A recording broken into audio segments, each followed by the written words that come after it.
News India channel में आपका हार्दिक स्वागत है। आज हम भारत की राजधानी दिल्ली के अंदर बात कर रहे हैं वार्ड नंबर 215 शाहदरा से। जिस तरीके से चुनावी मेला, लोकतंत्र का मेला लग चुका है जो 5 साल बाद चलता है, इस मेले के अंदर सभी प्रकार के धुरंधर जोर आजमाइश कर रहे हैं और जोर आजमाइश के साथ साथ जो आज सत्ताधारी पार्टी है वो झूठ पर झूठ बोले जा रही है। और मैं वार्ड नंबर 15 की जनता से अपील करना कहूँगा वो दिन याद रखना, जो दलित बस्तियों में, बहुजन बस्तियों में जो एक के साथ एक फ्री दारू के ठेके देने का काम किया था, वो आपकी जनरेशन को खराब करना चाहते हैं, वो आपका वोट लेना चाहते हैं। तो इसी बीच हमारे बीच में पढ़े लिखे जो 215 से कैंडिडेट हैं, मांगेराम प्रेमी जी व समर्थक हमारे बीच में। प्रेमी जी, आपका नेशन न्यूज इंडिया चैनल में आपका हार्दिक स्वागत है। धन्यवाद सर। प्रेमी जी, जिस तरीके से आप क्षेत्र के अंदर घूम रहे हैं, इस क्षेत्र के अंदर घूमकर आपने क्या क्या परेशानियों का सामना करना पड़ा? देखिए, एमसीडी में जिस तरह की परेशानी आती है, ये पूरा क्षेत्र परेशानियों से भरा हुआ है। यहाँ पर जगह जगह नालियाँ ओवरफ्लो है, कूड़े के ढेर लगे हुए हैं, सड़कें टूटी हुई है।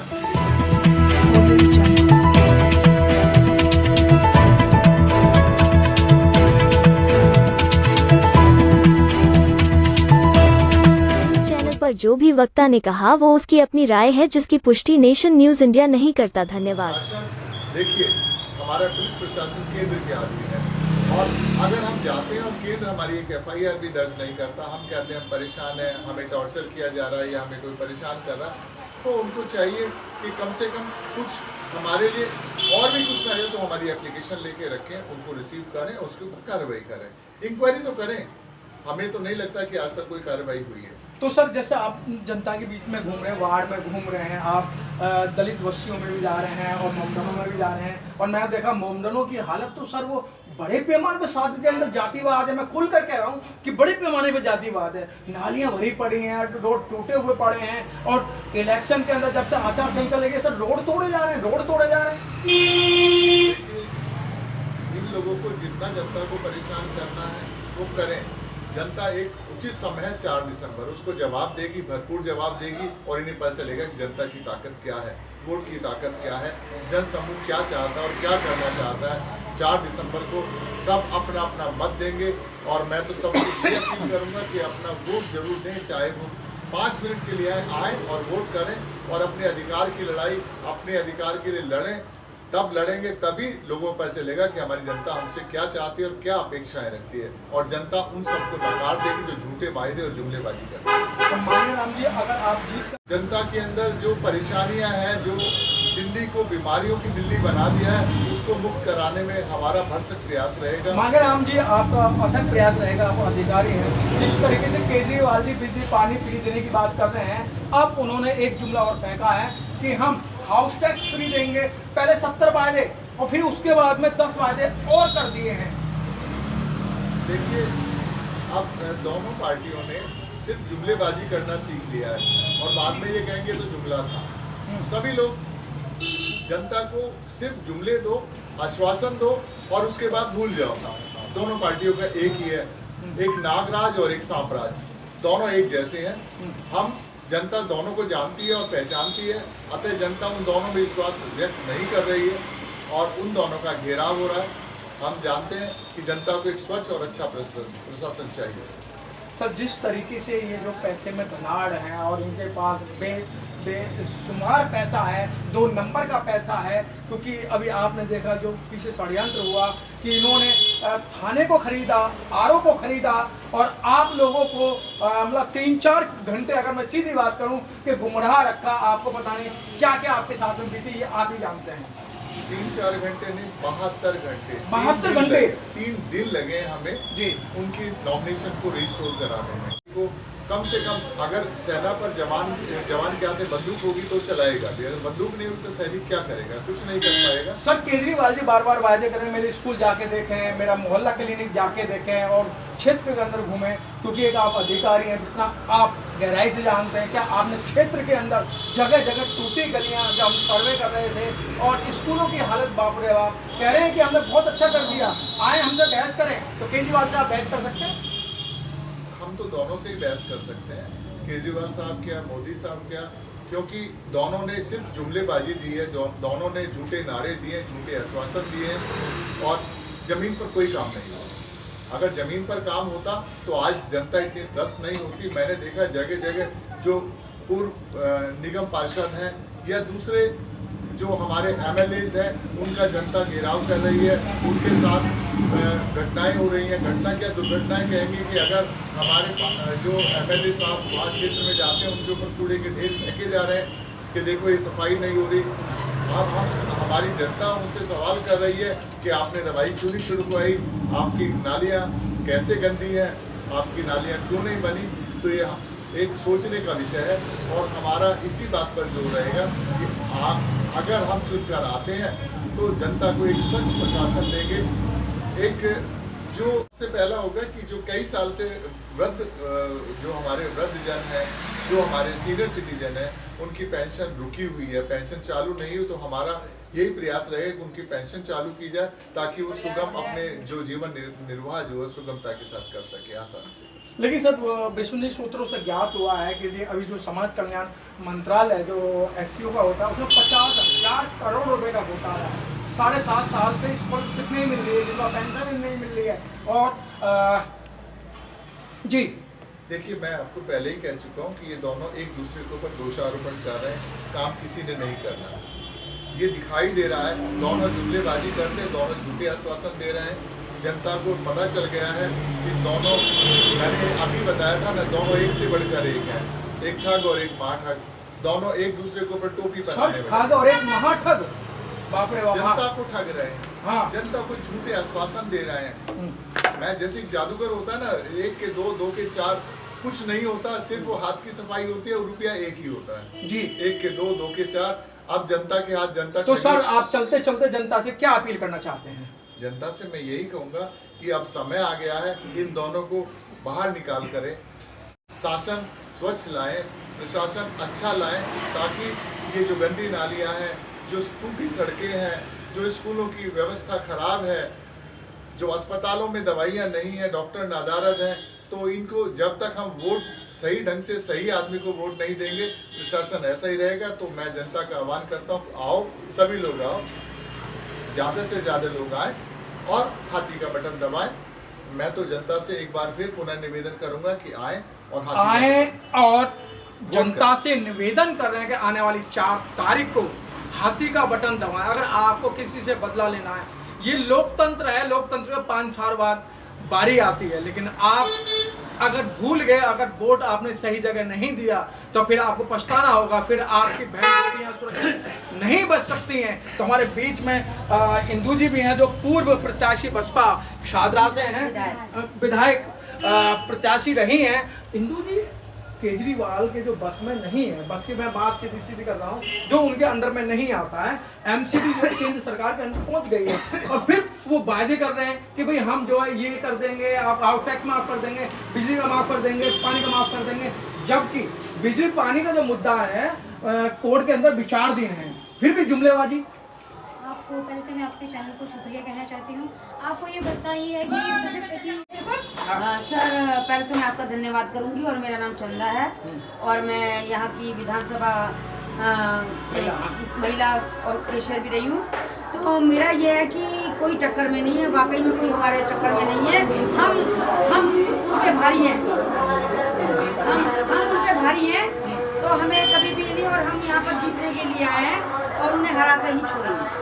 जो और जो कैंडिडेट हैं उनकी अगर कंपेयर में किया जाए, जो मंगाम प्रेमी जी हैं, वो कहाँ अपने आप को? देखिए सर, सबसे बड़ी बात है, जो आम आदमी पार्टी अपने आप को बहुत ईमानदार कहा करती थी, वही ईमानदार पार्टी जो है आज समझ लो कि जिन लोगों को टिकट दे रही है, जिनकी पूरी तरह से छवि खराब है। आप ये बताइए कि कैंडिडेट आए तो एक पढ़ा लिखा, शिक्षित, सुसज्जित, सामाजिक होना चाहिए, या ऐसा व्यक्ति थोड़ी है कि हमें शराबी चाहिए या कोई सट्टेबाज चाहिए, हमें ऐसा जनता नहीं चाहिए, हमें एक ईमानदार व्यक्ति चाहिए। और जो हमारे मांगे राम जो प्रेमी जी हैं, एक पढ़े लिखे, सामाजिक हैं और यूनियन बैंक से रिटायरमेंट मैनेजर के फंसे हुए हैं, उन्होंने सामाजिक क्षेत्र में बहुत बड़ा काम किया है। तो आप समझिए कि बहुजन समाज पार्टी किन लोगों को टिकट देती है, वो उन लोगों को टिकट दे रही है जो वाकई में उस टिकट के लायक हैं। जो लायक हैं उन्हें बहुजन समाज पार्टी टिकट दे रही है उन पे अपना दाव खेल लिया। जैसे कि वार्ड नंबर 215 के अंदर जो मांगेराम प्रेमी जी हैं, बहुत अच्छे पढ़े लिखे हैं, अधिकारी हैं, जानते हैं प्रशासन को कैसे काम लिया जाता है। और जो हालत है एमसीडी के अस्पतालों का तो कहना ही क्या है, कोई दवाई नहीं मिलेगी, कोई डॉक्टर नहीं मिलेगा, चारों तरफ भ्रष्टाचार है, जगह जगह गलियां नालियां सब कुछ गंदगी का ढेर और बीमारियों की ये दिल्ली जो है बीमारियों का शहर बन गया। जो हमारी राजधानी है वो राजधानी एक बीमारियों का शहर बन गया। यहाँ पॉल्यूशन सबसे ज़्यादा है और हवा में तो पॉल्यूशन बहुत ज़्यादा है, साथ साथ यहाँ की फिज़ा, नालियाँ, कीड़े मकोड़े, मच्छर मक्खी सब की भरमार है, क्योंकि कूड़ा सफाई नहीं होती है। और जो एमसीडी कर्मचारी हैं वो दवाई नहीं डालते हैं, मच्छरों की दवाई नहीं डाली जाती है। स्कूलों में टीचर नादारद रहते हैं, उनमें सफाइयाँ नहीं होती हैं। हमें चाहिए कि प्रशासन उनको आगाह करे कि भैया उनमें एडिक्वेट स्टाफ प्रोवाइड करे। अगर स्टाफ प्रोवाइड होगा तो वो काम कर पाएंगे और सफाई सुनिश्चित होगी। मांगेराम जी, एक आप अधिकारी रहे हैं और आप जानते कि काम कैसे होता है। जिन लोगों को 6-6 महीने तनख्वाह नहीं मिल रही और जिन लोग जो धरने प्रदर्शन कर रहे हैं, आप करें दवाइयाँ नहीं डालते, सर उनकी क्या गलती है? नहीं, कर्मचारी की कोई गलती नहीं है। अगर उन्हें सामान मिलेगा, अगर उन्हें दवाइयाँ मिलेंगी तो जरूर डालेंगे जी। ऊपर से ही उन्हें दवाई नहीं मिल रही है और अगर मैं किसी कर्मचारी की कोई गलती नहीं बताता हूँ, क्योंकि अगर कर्मचारी हैं और ये हकीकत बात बताया है इंदू जी ने कि बहुत मोटी मोटी रकम दे के आ रहे हैं। अभी दिल्ली के अंदर केजरीवाल के विधायक पे जो एफआईआर हुई है वो टिकट बेचने की हुई है।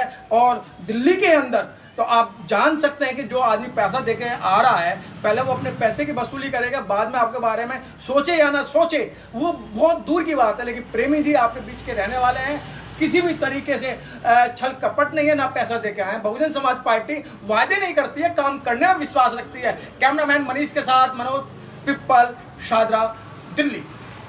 यही ज्यादा लोग होते हैं। इंदू जी, केजरीवाल जी बार बार दिल्ली के अंदर जय भीम के नारे लगाते थे, तीन बार कि जय जय जय जय भीम। और सारे जो दलित समाज के लोग हैं, बहुजन समाज के लोग थे, कहते थे केजरीवाल बहुत अच्छे हैं, केजरीवाल जिंदाबाद के नारे लगाए थे। और अभी आपने 5 अक्टूबर की जो घटना है आप जानते हैं। सर आप ये जानते ही हैं कि उसी केजरीवाल ने, जिसने हमें बाबा साहब की फोटो दिखाई, बाबा साहब का नाटक दिखाया और हमारा पूरा बहुजन समाज पूरी तरफ अपनी तरफ उसको समेट लिया। लेकिन वही केजरीवाल जिसने 5 अक्टूबर को जब बाबा साहब की 22 प्रतिज्ञा जब पढ़ी गई तो उन्हीं की पार्टी का मंत्री था, उसने ऐसी क्या गलती कर दी थी, उन्हें बाबा साहब की प्रतिज्ञा ली थी, उनको वहाँ से पद से हटा दिया गया। और हटाने के बाद भी क्या नाम है, ना तो उसने उस चीज़ को एक्सेप्ट किया कि क्या नाम है बाबा साहब की 22 प्रतिज्ञा माने हैं। तो वो तो हमारा एक तरीके से जो मनुवाद को बढ़ाने वाला केजरीवाल भी वही है और जय श्री राम का नारा लगाने वाला मोदी भी वही। अच्छा इंदू जी, चलते चलते आप युवा हैं, आपने चुनाव लड़ा है, आप यहाँ के प्रत्याशी बसपा नहीं है, तो क्या लगता है क्या माहौल है इस समय? देखिए हम जब चुनाव में उतरते हैं हम दूसरी पार्टी को नहीं देखते कि बीजेपी क्या कर रही है या कांग्रेस क्या कर रही है, आम आदमी पार्टी क्या चल रही है। हमें इतना पता है कि बहुजन समाज पार्टी अच्छे बहुमत से जीतेगी।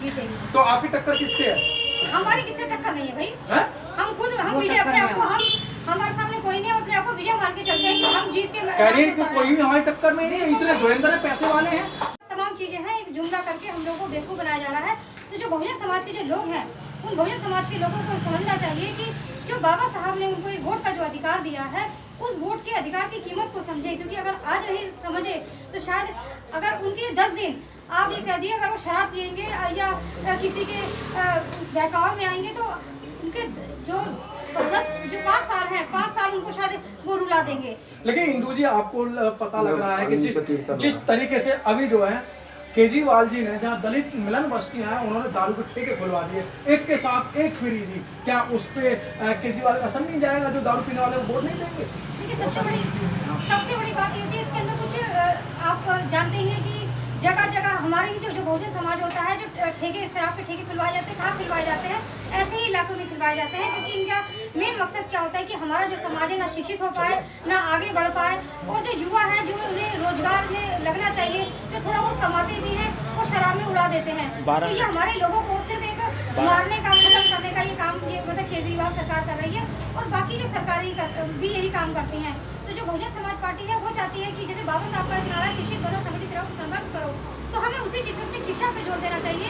हम शिक्षा तो हिंदू जी महंगी कर दी, वो इसीलिए तो नहीं कर रहे हैं, क्योंकि अगर आप ये बताइए कि जो प्राइवेटाइजेशन हो जाएगा, क्योंकि प्राइवेट जो सेक्टर चलाने वाले कौन होते हैं, जो दोनों पार्टियां हैं, जो बीजेपी है और जो आम आदमी पार्टी है, वाकई में जिन्हें जैसे कहा इन्होंने कि ठग है, तो वाकई में छोटा ठग और बड़ा ठग है, दोनों ही महा ठग हैं ये। तो ये तो शुरू से एक वायदे करते आ रहे हैं। वही केजरीवाल है जो कहता था मैं गाड़ी नहीं लूँगा, बंगला नहीं लूँगा, सिक्योरिटी नहीं लूँगा, लेकिन वो उसने ली ना। वो कहता था कि भ्रष्टाचार मिटाऊंगा और लोकपाल बिल लेकर आऊँगा और जो भ्रष्टाचार करेगा चाहे मेरे नेता भी हों उनको जेल में डाल दूंगा। तो उसने वो वादे पूरे किए। तो ये तो सिर्फ एक इनके सिर्फ कहने की बातें होती है, आने के बाद इन्होंने कोई वादे पूरे नहीं किए। अब इन्होंने नया जुमला करा है कि मैं कूड़े का जो ढेर है यहाँ पे उसको हटा दूंगा। तो आप ये लगाइए कि कूड़े का ये इतना बड़ा जो ढेर लग चुका है, क्या इसको हटाया जा सकता है? इस पहाड़ को हटाया जा सकता है? कोई वो ऐसा तो नहीं है कि कोई भूसे की कोई वो है कि उसको फूंक मारेंगे उड़कर कहीं और चला जाएगा, या कोई भी स्टेट है क्या उस कूड़े को लेना चाहेगी? तो ये नामुमकिन को मुमकिन करने की जो कोशिश इनकी है वो सब बेकार की कोशिश की जा रही है। और दूसरी बात वही मोदी साहब हैं जिन्होंने कहा था अच्छे दिन आएंगे, और अच्छे दिन का इतना बड़ा वादा किया था कि आज हमारी जनता जो है भूख से तड़प रही है, बेरोजगार है, युवा सड़क पे मतलब त्राही कर रहे हैं, जिनको सरकारी नौकरी होने चाहिए था उनको बेरोजगार कर दिया गया। और आपने देखा कि सेना में जो युवा ताउम्र मेहनत करते हुए जगह पे जाने के लिए आज उनके समय को निपटा कर 4 सालों में बांट दिया गया है। तो ये ठेकेदारी